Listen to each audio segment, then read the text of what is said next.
So, last time we began this topic on space complexity.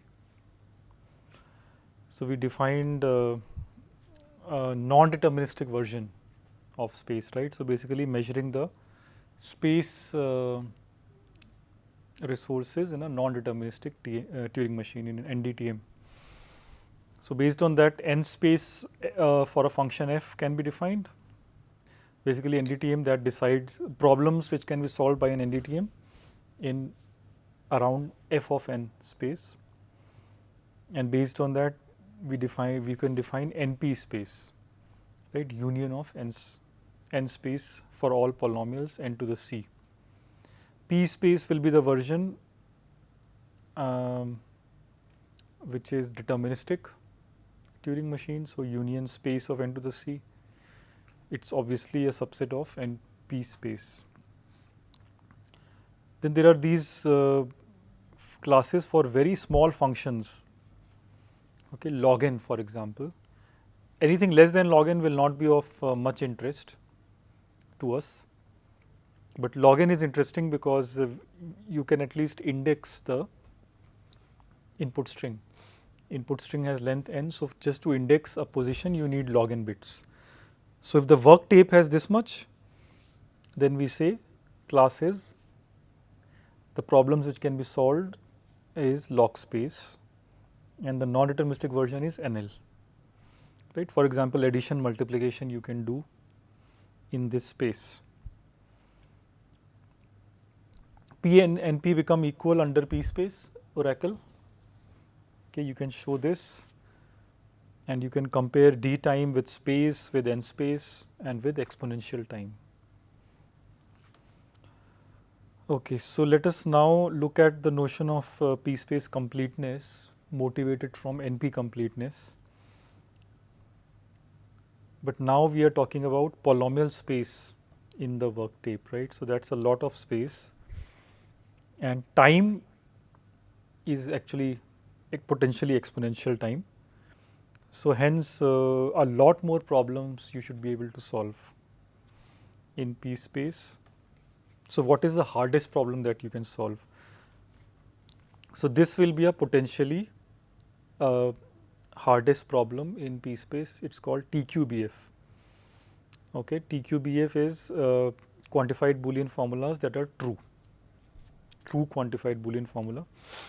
So, here we have many quantifiers, there exist for all, there exist for all. So, this q1, x1, q2, x2 dot qn xn, all the variables are quantified, and inside most part is this Boolean formula phi on x, right, just like you had in SAT. So, SAT is at the core of this definition. So, you can think of phi also as a CNF, but we are just calling it a Boolean formula. We are not talking about what form it is, but CNF is also fine, and this formula should be true, right. So, q1 dot qn on phi should be true. So, the first thing that we observe, the easy part, is that TQBF is in PSpace.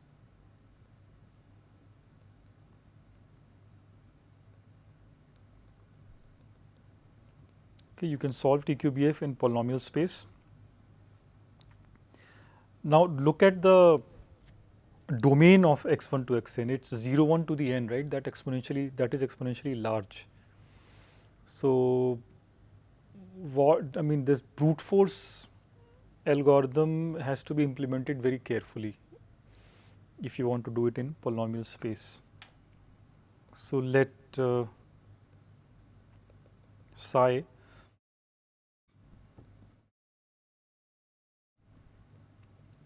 q1 to qn phi x be a QBF with size m, size of phi being m. So, just think of the case where there exist and for all alternate. So, you have to first check there exist an x1 which is possibility 0, 1, then you have to do for all x2, that is both the possibilities 0 and 1, right. Again there exists x3, which is the possibility 0 or 1. So, how do you do this? They exist for all together, right. That is the algorithm you want to implement in polynomial space. So, polynomial in n. How do you do that? So, we will do it recursively. Okay, we will fix x1 and then we will go to x2 and so on. So, we check size truth by a recursive algorithm.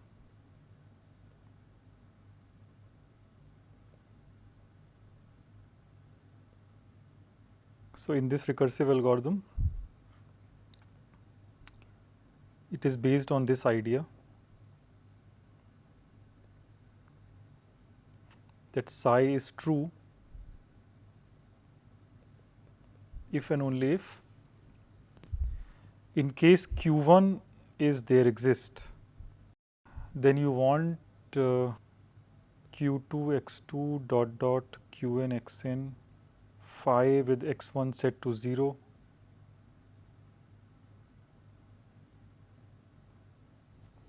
and x2 to xn free.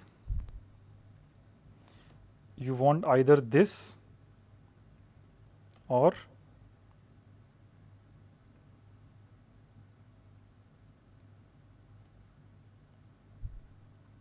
phi with x1 1.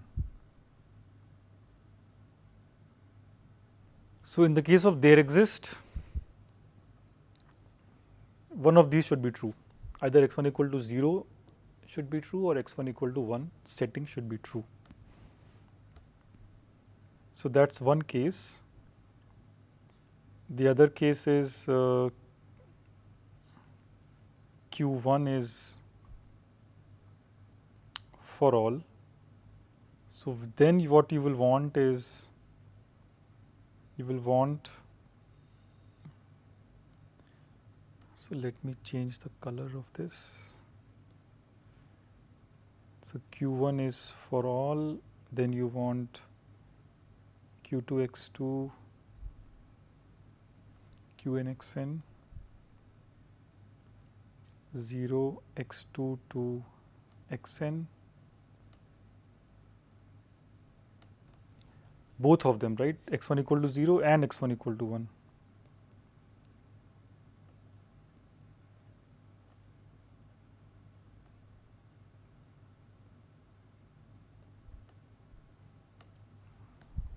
Okay, so there are these two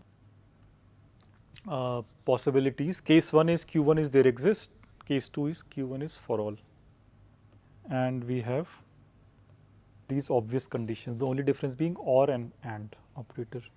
So, you check whether q1 is there, suppose q1 turns out to be there exist on the check, then you are in the first case, and you basically have to do both of these, right. You cannot do them simultaneously, you cannot do them in parallel. So, you actually do it sequentially. You first make the check of x1 equal to 0, then you reuse the space and do the check of, delete everything from the work tape and do the check of x1 equal to 1 in the same space, right. So, the space is used only once, and once you have done both these sequentially, you can easily check the answers whether it is an or an and. That will not cost anything. So, with this,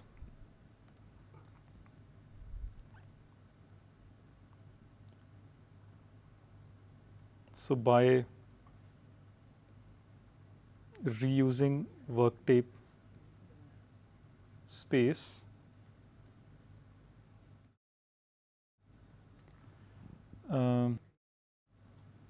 the space complexity is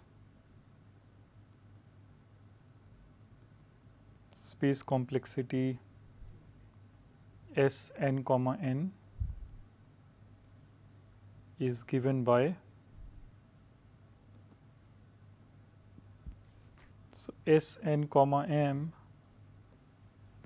which is so we'll give a recurrence where n is the number of variables that is reducing with every recursive call, and m is the size of phi which also reduces because you are setting the previous, let's say, x variable x1 x2 whatever it was to 0 1. So an upper bound on n comma m is that you reduce n to by 1, right? Even in the worst case this is happening when you do a recursive call n false, and the extra space you need to do this recursive call is as much as the size of the formula, right, which is m. So big O of m. So that's the recurrence, which will give you that S of n comma m is equal to, so this m gets added n times, n calls, right? So order n m, which clearly means that this problem of TQBF has been solved in PSpace.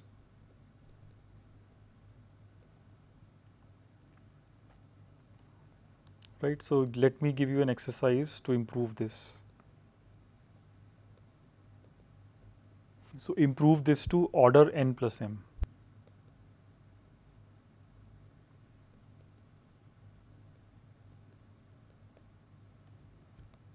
Okay, don't be satisfied with the quadratic growth, make it linear n plus m.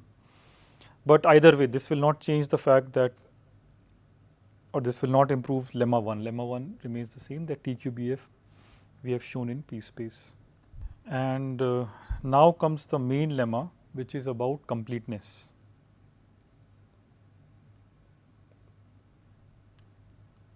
Right, that for every language in PSpace, you can reduce it to TQBF.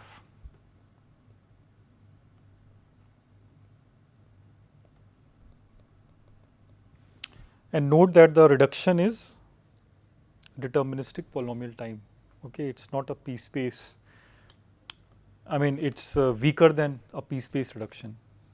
Actually, the time is also limited. It's only polynomial time.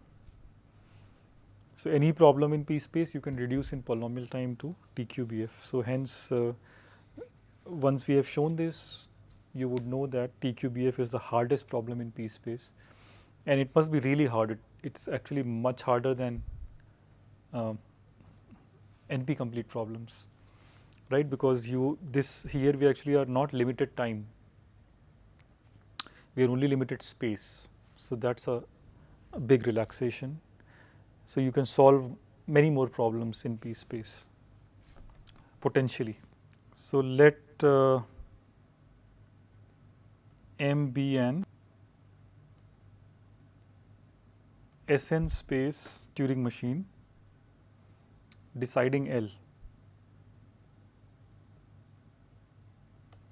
Okay, this L in PSpace, let this be decided by a Turing machine M in this much space, some function of n.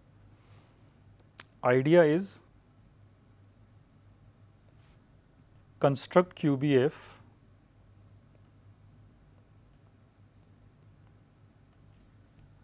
psi for this Turing machine M and some input x of length n, of size S of n square, whose truth depends on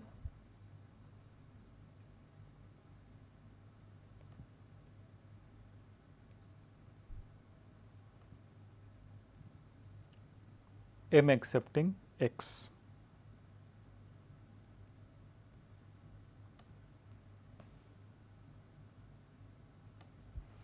Okay, so this QBF that we will construct, it will not be too big, and its truth will, whether it's true or false, this will exactly depend on whether M accepts x or rejects. okay, the output of M on X. So this will be a reduction. This will immediately tell you that L reduces to TQBF. So how do you do this? Well, you don't have any other option except simulating each and every step of the Turing machine M, right? And you have seen this, the details in Cook-Levin reduction. So let's just repeat that.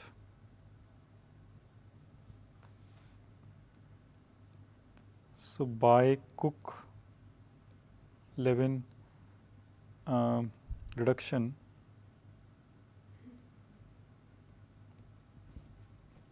we have a formula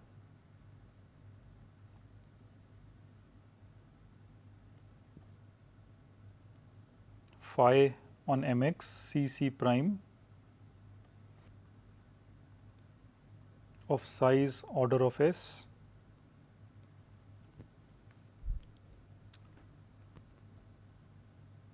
that is true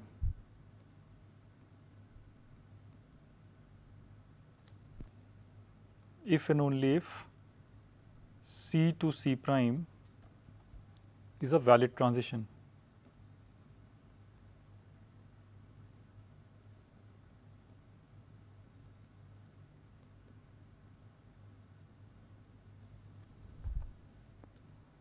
Valid transition step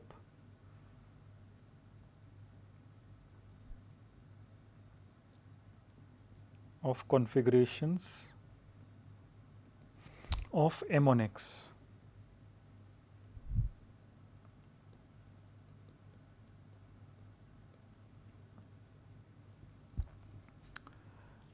Right, so this is what you have to recall. Go back to that proof and recall how did we convert a transition from configuration C to C prime for Turing machine M, which takes space S of n. So there we were talking about time in Cook-Levin proof, but the time actually we just related that with space, and it was really the space which decided configuration, right? So here, yeah, that space will directly appear. So big O of S is what it is, which so one step of the transition is captured, and then you repeat this to cover the whole computation from start to stop. So M on input, so let me make it an observation. So M on input X, size of X to be n, can have at most how many configurations? So at most 2 raised to order S, right? D is some constant, can have at most these many distinct configurations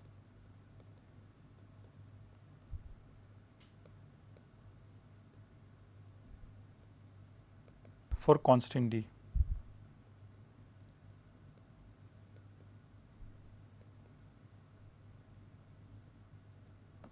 Why is this?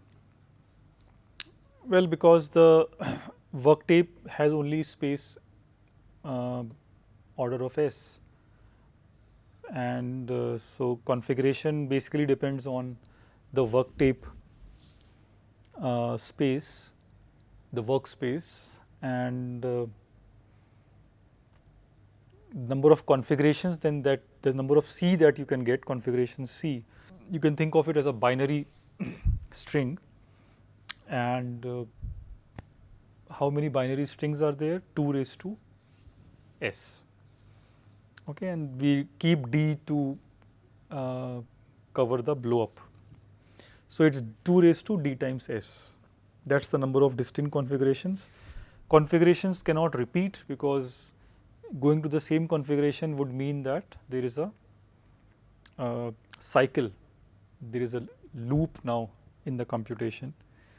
Now if there is a loop, then it will never stop. The Turing machine will not stop, or I mean you can eliminate the loop. So if you look at the minimum computation path, then there are no loops, so distinct configurations. So there can be at most 2 raised to d times as many steps, right? So this means that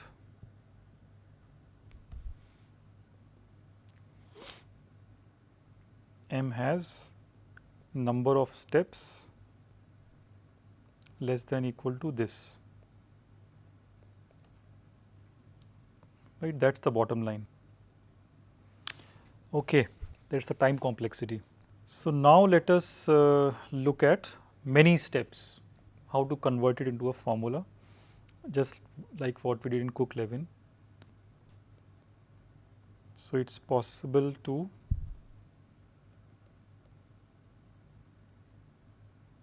we design QBF psi I C to C prime that captures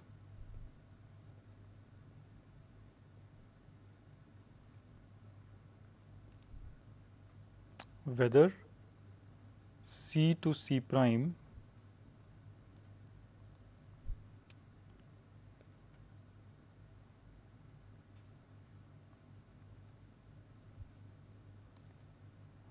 C to C prime is reachable in at most 2 raised to I steps.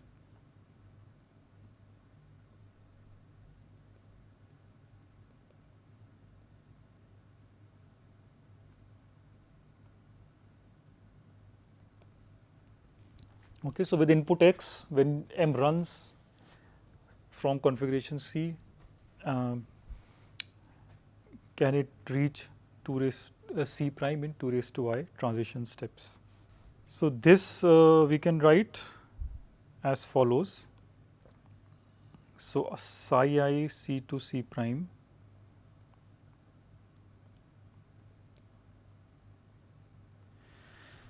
there exists a C prime prime which is right in the middle, right? So C to C prime prime and then C prime prime to C prime. These are the two paths which we have broken in a recursive way.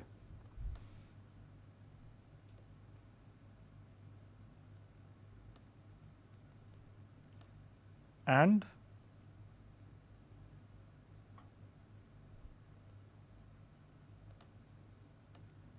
so we have done it recursively.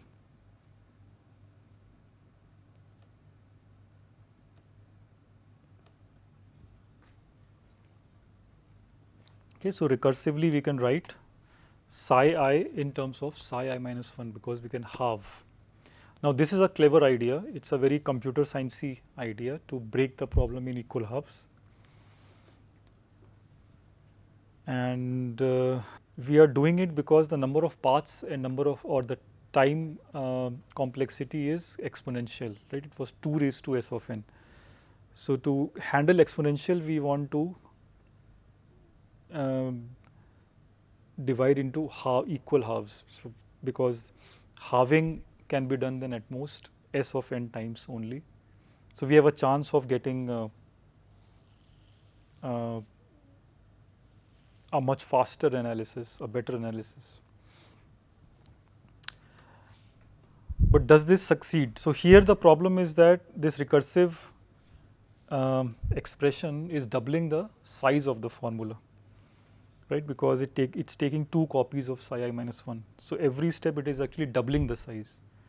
So if we keep doing this, then with all these I recurrences, the size will blow up by 2 raised to I. So this is not good by itself. Okay, so this idea doesn't work.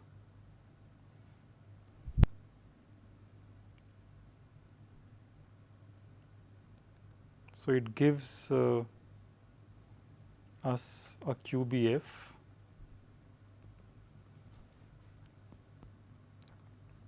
psi m comma x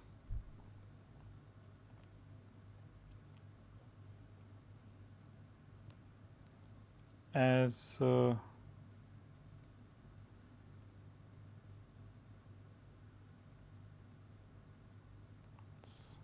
the configuration that starts with x, input x, and the configuration that accepts x.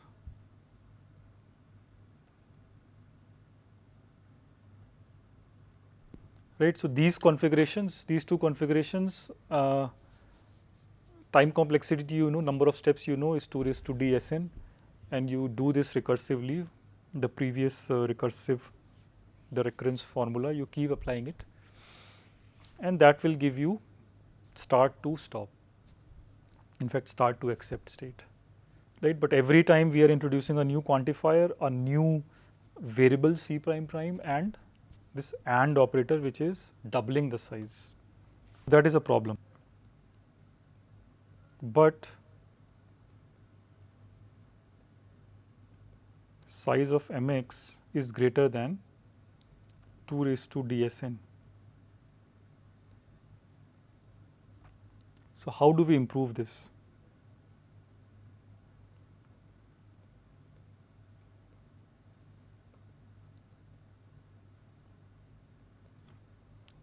Why do you want to improve? Well, because the lemma you wanted, the idea was to construct a formula of size only polynomial in S of n, in fact S of n square, right. But what this idea is constructing, the recurrence idea, this is constructing formula of size more than 2 raised to s, and that is exponentially bad, right. How do you improve this? So, I gave this bad idea because actually this bad idea can be converted with a simple modification into something exponentially better. Okay, so what you do, you avoid the doubling of size. How is that possible? So, that will be possible by using quantifiers. So, use the for all quantifier better, that is the idea.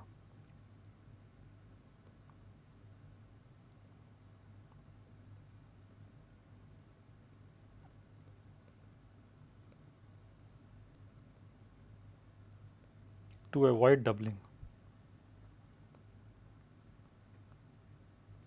Okay, so let us do that. So, let us redefine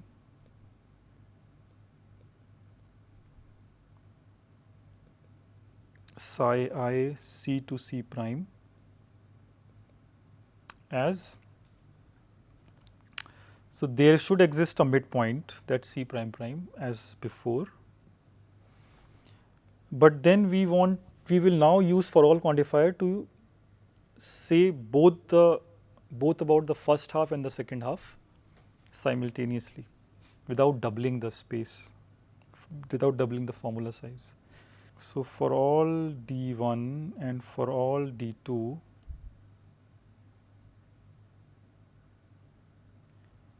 so d1 equal to c and d2 equal to c prime prime, that is referring to the first half, or d1 equal to c prime prime and d2 equal to c prime.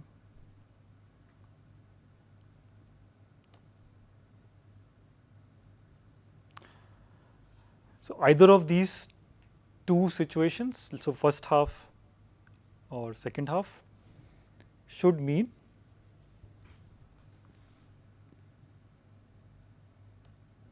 that d1 to d2 is reachable in half the number of steps.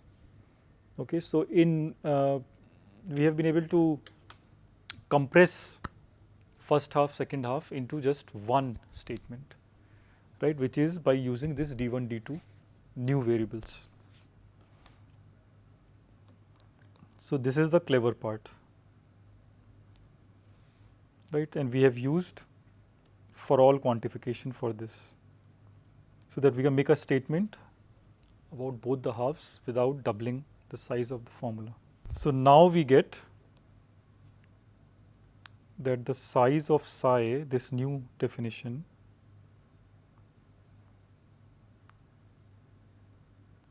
this is,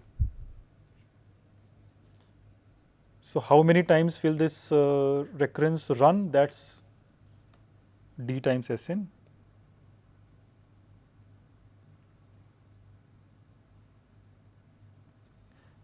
because the number of i's is, or I is at most d times Sn, right?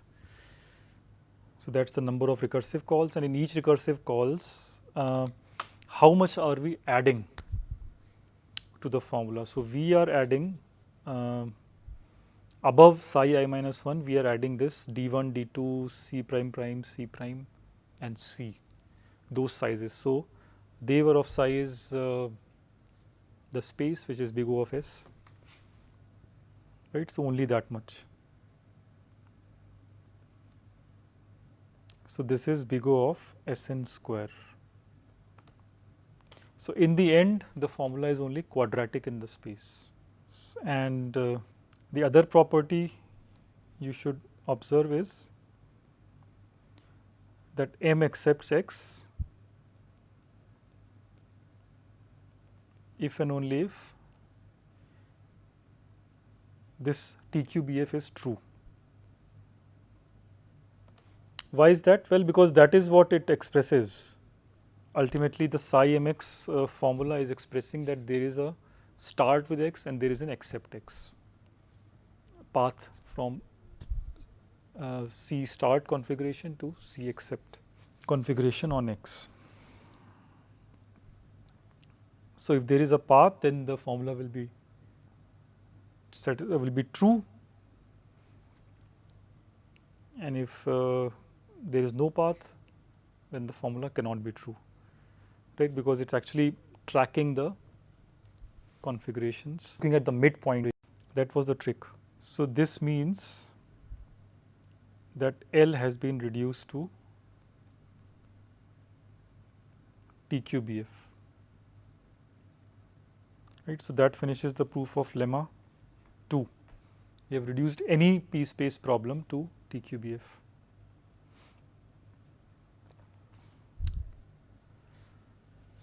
So now lemmas 1 to 2 prove that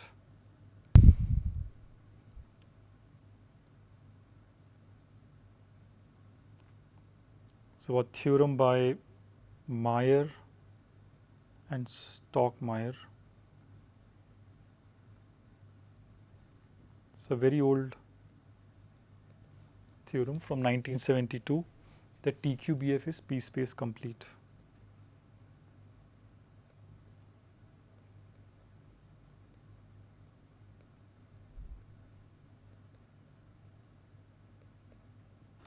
Okay, so compare this with SAT. SAT is NP complete, TQBF is PSpace complete, and yeah, so intuitively this should mean that TQBF is much harder. Okay, this also means, just trivially, it also means that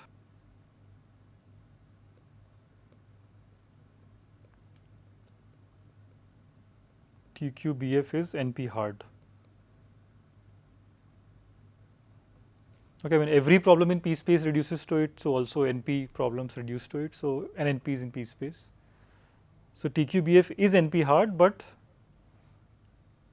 this is much harder than NP problems. It's outside NP. This is our conjecture.